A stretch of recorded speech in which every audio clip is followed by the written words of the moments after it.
Hello, everybody, and thank you for tuning into the Liberty Report. Today we have a special program, a little bit different format. Co-host, though, is exactly the same, and that's Daniel McAdams. And Daniel, good to see you. What do we have on our schedule today? Well, it's good to see you, Dr. Paul. You know, we often get so caught up in the events, and there's so much to cover, that we forget how much, maybe, I hope you enjoy doing the Ask Ron Paul series. And we haven't done it in a while. And whenever we put out the hashtag, we get so many responses. This time, I think it was better than ever. We were just flooded with great questions, and we had a tough time picking a few. We actually probably picked too many. but so if you're ready to be in the hot seat, I will serve it up, and I'm all set to go. Okay, let's go with question number one for Dr. Paul. Do you think jobs will be created if Trump imposes the tariff on American manufacturing, or at least stimulate the economy? This is from Jason. Yeah, this is very interesting. The way this is phrased, they're talking about tariffs on American products, and you can do that theoretically. You can interfere with American products, in many ways.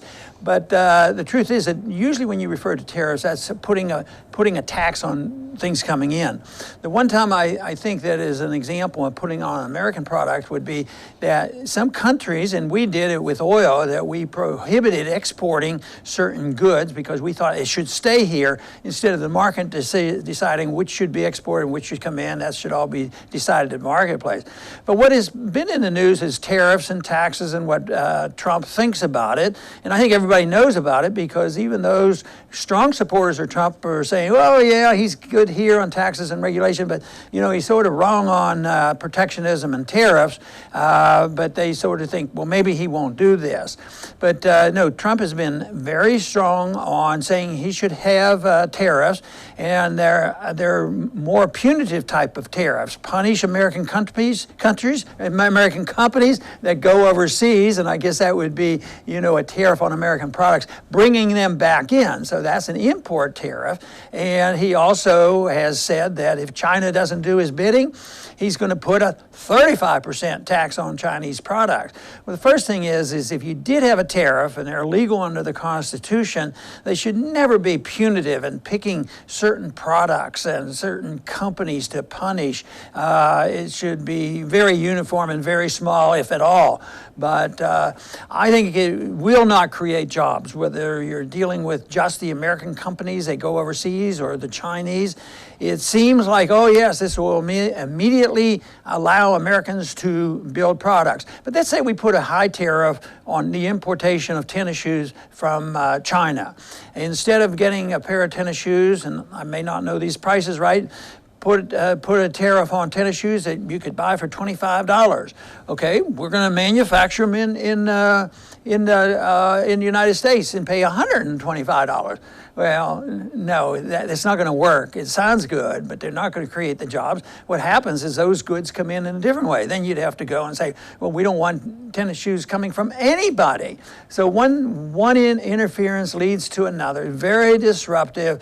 And it's been very well known that tariffs lead to trade wars. There's retaliations. There's no net benefits from it. And the biggest fear is when you get too aggressive with trade wars and tariffs and trying to get the upper hands, even with manipulation of currencies. And that subject had come up a lot in the campaign. But we got to punish them because they manipulate their currency. The one thing is, if you have free trade and you have the sound currency, you can't manipulate gold. Gold is gold in every country, and that was why the gold standard works so well. But when you have trouble in an economy and people don't understand that it's a lack of a sound currency and lack of freedom in production, they say, well, what we need is a protective tariff, and we need to manipulate our currency, and that leads to trouble. Right now, our exporters are going to face a problem because the dollar, as a consequence of interference in these past several months, the dollar is very strong, so it's going to be very hard on our exports, and that is not going to be easy to solve. But basically, taxes are bad. Taxes on imports are bad.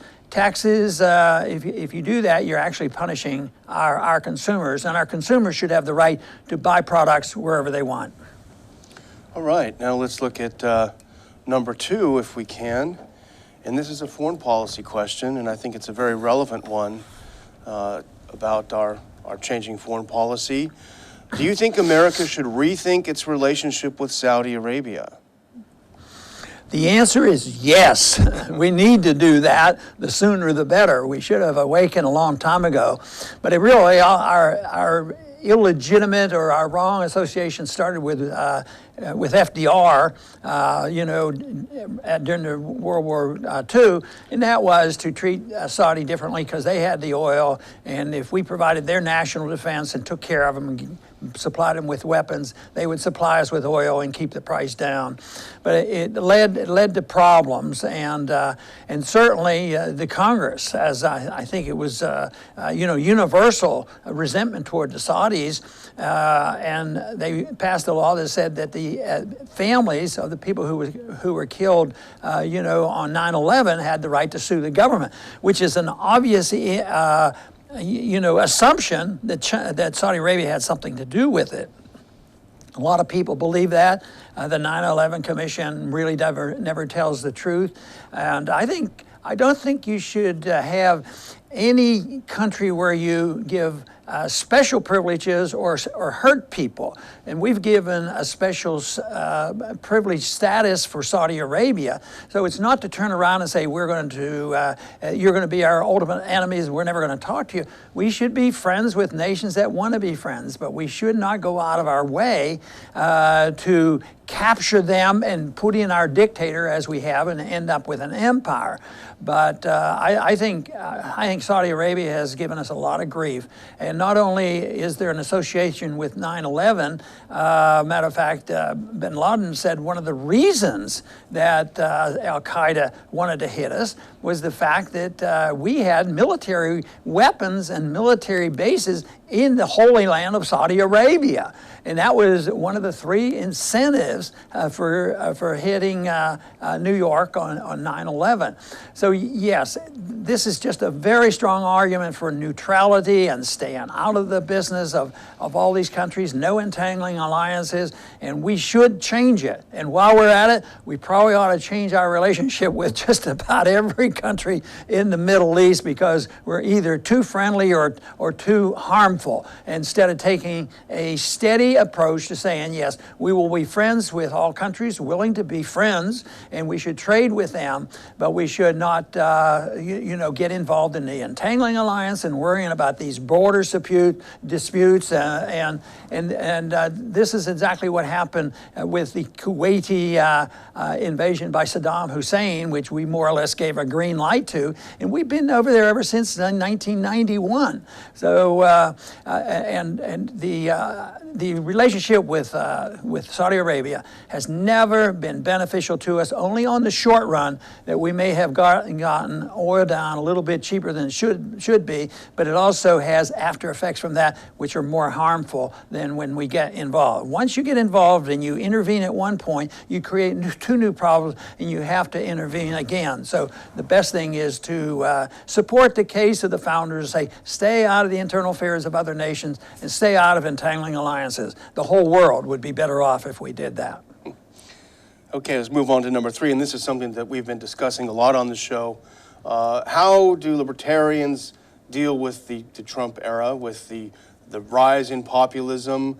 How do we coexist? Where do we criticize, and where do we try to find some positives?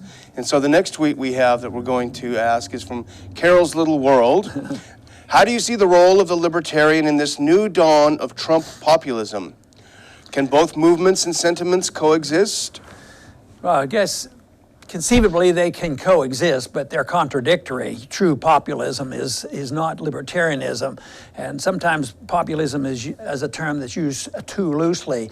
And if you have a desire to help the average person in the middle class, it's sort of populistic, and I think libertarianism is populistic in that sense. But true populism means that you believe in easy credit, artificially low interest rate, designed to help farmers and the small businessman. You believe in printing money. You don't believe in the Federal Reserve because the Federal Reserve manipulates it and gives it to the big bankers. But a populist would have the Congress do it, and popular vote, you would decide how much money there should be, and it's not really an answer. but populists are also are for protectionism and for tariff. So in a way, Trump does express, terms that are, very closely related to true populism, and it probably helped them a whole lot in the election because, when people get hurt from interventionism that is designed to help the bankers and the corporations, then there is a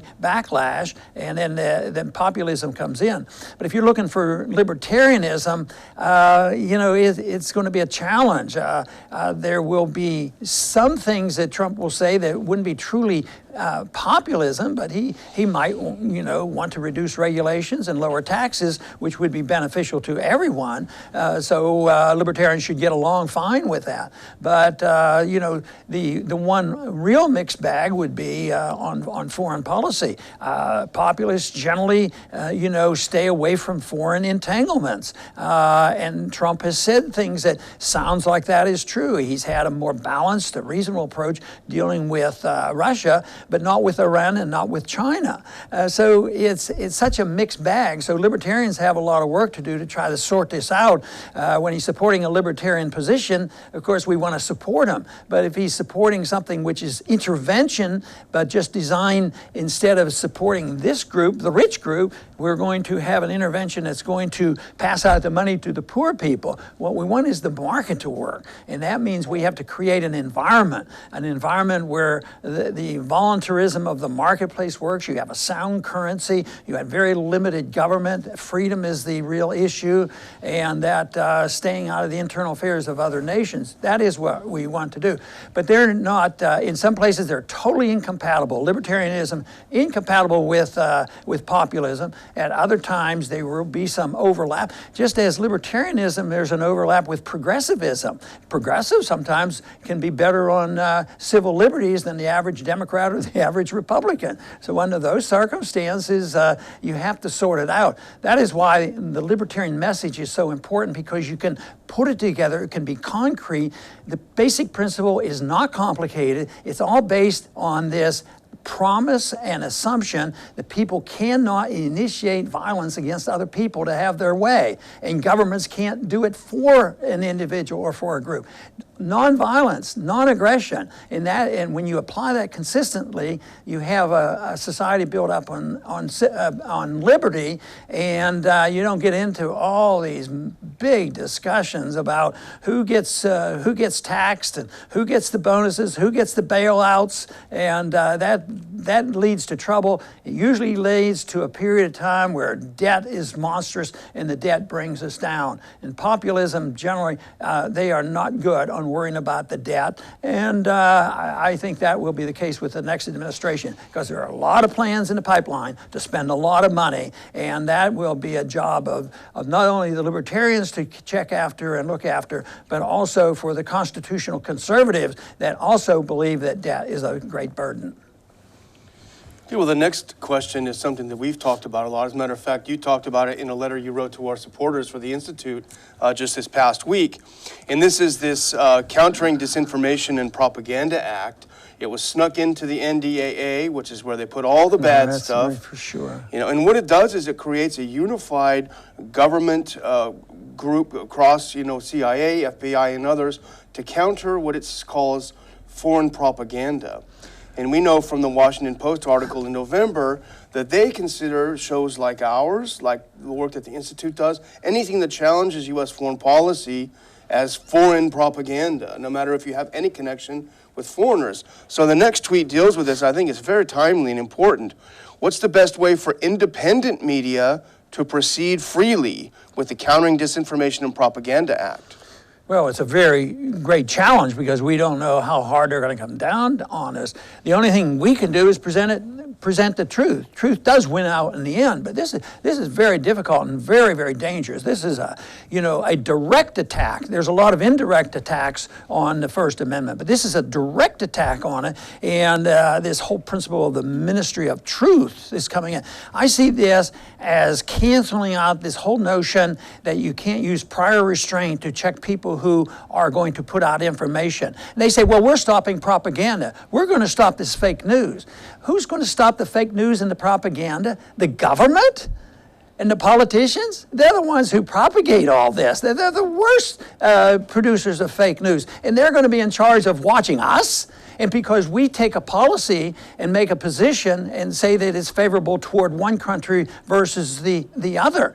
And therefore we've interfered because neutrality was a benefit to somebody. If we're invading a country and we take the position that we shouldn't be invading that country, then we've helped that country, so therefore we're a patsy for them. In our case, what they're saying is, because, and it's similar to what Trump takes too, is that we should treat Russia a little bit differently. We shouldn't look for a war with Russia. But there are some of these people in the Senate who want to crack down on us. This is where this bill, I think, originated. They want to crack down on us and punish us for it. And that, to me, is a vicious attack on the First Amendment. It means that they are they're going to permit prior restraint.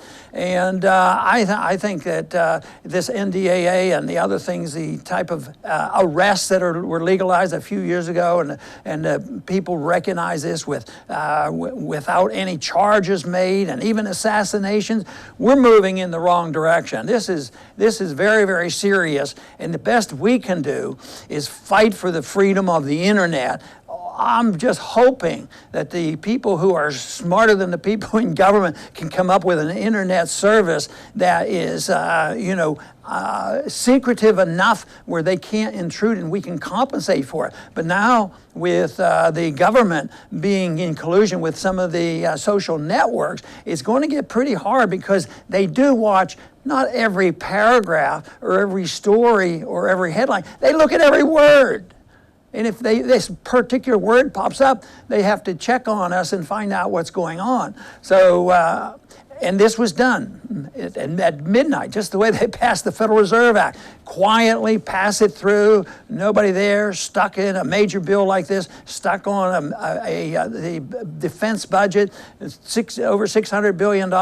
It's typically the way things work. And if you look at the title of this, we're going to stop disinformation, and we're going to counter the propaganda, the false propaganda. And they're doing exactly the opposite. They're stopping the truth in the pretense that they're going to stop fake news. This is what they're talking about, is fake news themselves, and the people need to wake up and really curtail the power of our government, the intrusion of our government in our privacy, whether it's our internet services or whether we write. But this piece of legislation is going to prove to be a disaster. Let's hope that our new administration will have the guts to get it repealed. Okay, well, we're going to do one more, and hopefully we'll end on a happier note. But we got to get the medicine with the sugar. So the last one I like a lot. This is from David Robinson. What gives you hope for America in 2017? Well, my immediate reaction right now is I hope I can find something here. But I am an optimist, and I work hard at it. Sometimes it's easier than others, as bad as things are. If you go back to the Civil War and World War I and World War II, there was a tremendous amount of restraint on our freedom of speech. People were put in prison for speaking out. You couldn't speak out against the war.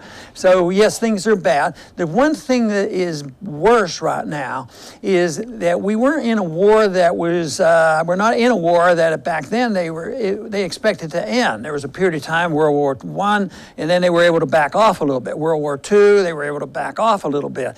But now we're in perpetual war. And it wasn't even declared, so they don't know who the enemy is exactly. It changes all the time, and we know it's going to last for a long time. So this is why it's more difficult.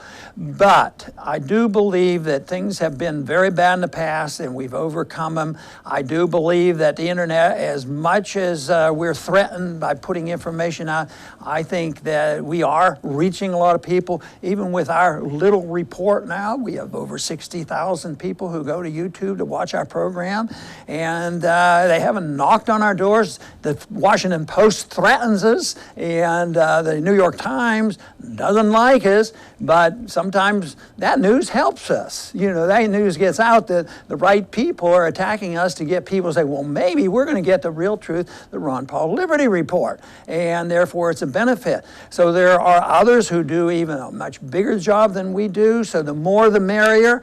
But the thing that I try to concentrate on is telling the truth, putting the truth out there, and truth wins out in the end. Ideas are powerful. They can't stop ideas. Even if you didn't have the internet, in the old days without internet, ideas were very, very powerful. And even when they had dictators throughout the world, dictators eventually fell if they didn't have the consent, some type of consent by the people. So there's always room for that. And I think today, especially with young people, in spite of the supporters that flock to Bernie Sanders, there are still a lot of individuals. Maybe the numbers are smaller, but they are very intent on studying about liberty. They're intent on understanding what the non-aggression principle is all about. And their numbers are greater. There's more in the universities now than there has been in a long time. And this is in spite of the problems of the university. So the internet is still available, but we still have to work real hard to protect that. But the main thing is for all of us to understand that there's a powerful message in liberty. It's a new message. It hasn't been along for thousands of years. It's been developed over the last 1,000 years, and it's a concrete idea, and it has its ups and downs. I think the idea of liberty in this last 100 years has been diminished, but there's no reason in the world that the chaos that we're facing and the problems we're going to face in the next few years won't elicit even more interest and a desire to understand what liberty is all about and why America was great and why now we need something. And it's based really, for my understanding, it's based on the principle of liberty, the idea of liberty. You can't stop it, and it's alive and well. So when there's a day of when we get discouraged about it and we see some of this legislation, we just have to work harder and try to introduce somebody else to these principles so that they will go and study and spread the message. And it's an idea whose time has come. So for that reason, I am optimistic for 2017. I'm also optimistic for the future of liberty as long as we do our job. I do want to thank everybody for tuning in to the Liberty Report, and I wish you all a Happy New Year.